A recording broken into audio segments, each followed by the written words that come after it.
They wouldn't come in the mail, but they would go to, at the shopping mall, our tiny itty bitty shopping mall, there was This is Anne in California.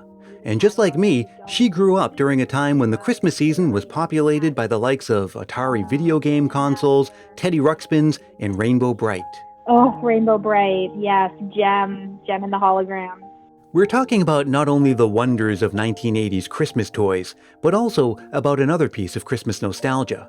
One known to generations of kids here in America and in Canada where Anne grew up. Every year, sometime in the fall, a new edition would arrive. Maybe it would come in the mail, maybe you'd pick it up in person. That's right. Actually, the store was called the Laughing Giraffe. Colorful, glossy, enticing, filled with photographs and delightfully persuasive descriptions. It was countless children's favorite bit of Christmas reading, a field guide to the Christmas season, a treasure map, the fuel for heart's desires and letters to Santa. It was the department store catalog. And I would sit at the kitchen table and I would flip through the pages and circle everything that was to my heart's delight, like the dreams and hopes and wish, everything I wanted to tell Santa that I wanted. And I went through that book like it was my job, like it was a Maybe it homework. seems funny to look back with nostalgia at what was just a giant advertisement. The fact that many of us do is practically a metaphor for the materialism and commercialization that has come to define the season. But there's more going on here. Yes, in the strictest sense, we're talking about several hundred pages worth of merchandise descriptions. But we're also talking about how much of the magic of the Christmas season is in the anticipation, the build-up to something grand. And few things were more effective at building that anticipation for children of that bygone era than these. For many of us of a certain age, the memories of them are indelible. I remember the feeling of the pages, and I remember how it smells, and I remember circling, and I would present it to my mom. And I don't remember if I got anything that I circled. I just remember the anticipation of like, oh, and imagine playing with this. And I just probably asked for 100 things. Kids these days, am I right? They'll never know what it's like to dog-ear that page with the Garfield alarm clock, or circle a Superman sleeping bag, or read by the light of the Christmas tree lights and wish and wish and wish. I'm Brian Earl. This is Christmas Past.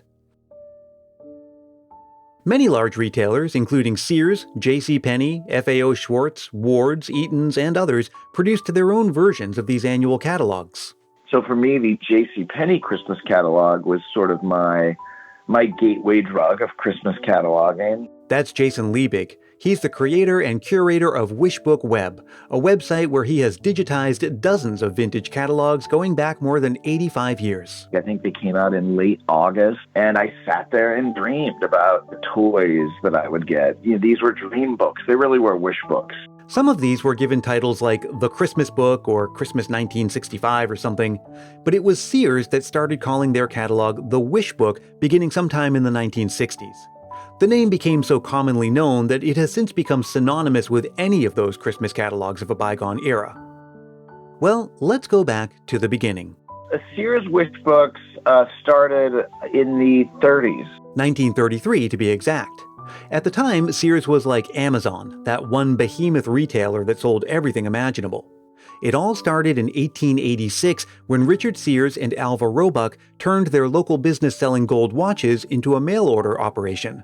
About a decade later, the catalog expanded to include just an overwhelming amount of items, and the Sears Roebuck Company quickly became the retailer in America. By the end of the 19th century, a Sears catalog would typically top 300 pages.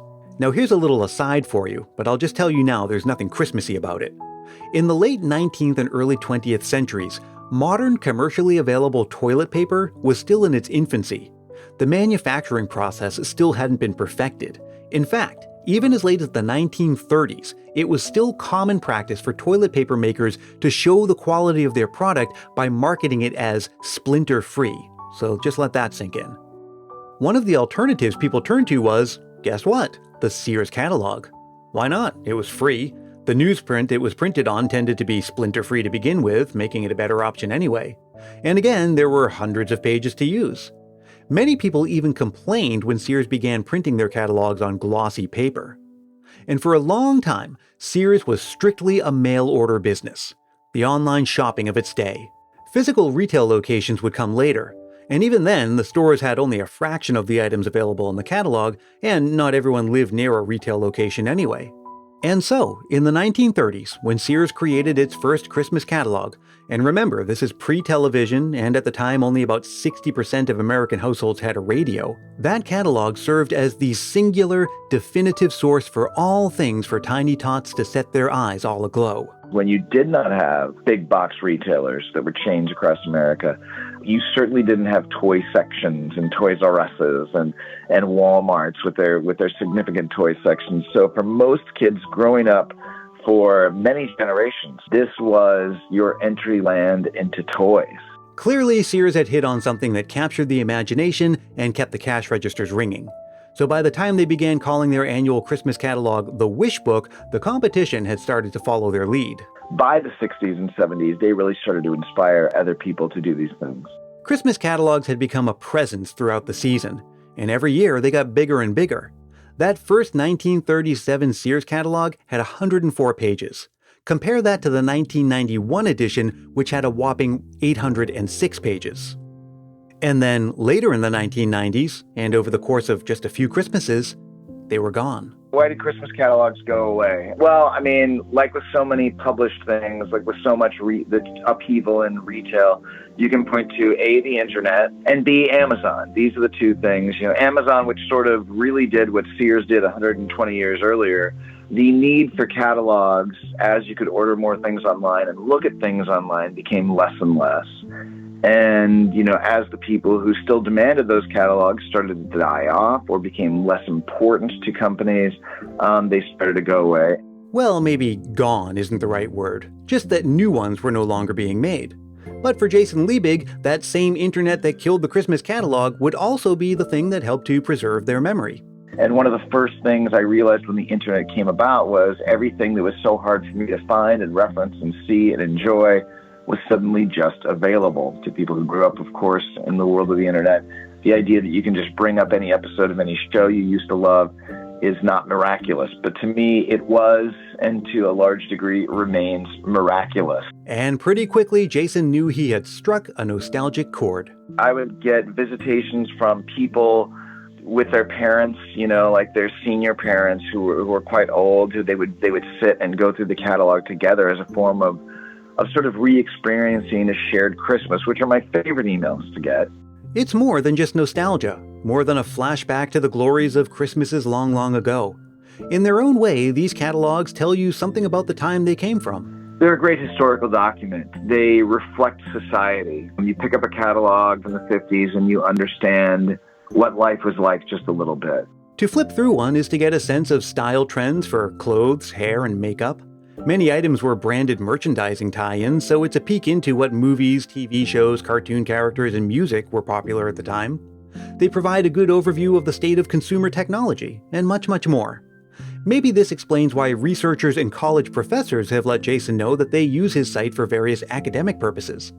Now that I'm a dad and passing my love of Christmas on to the next generation, I can't help but feel that this is one special thing I can't pass down, stuck as it is in the time it belonged to, but forever to remain a part of Christmas past. This generation, what will that be for them? What will that look like? Is that going to be just like, you know, perusing the internet? Are they ever going to have that memory of that moment? You get that catalog, and it is such a moment where you have to stop everything and you need to, you know, fully focused. This is serious business. What do I want from Santa this year?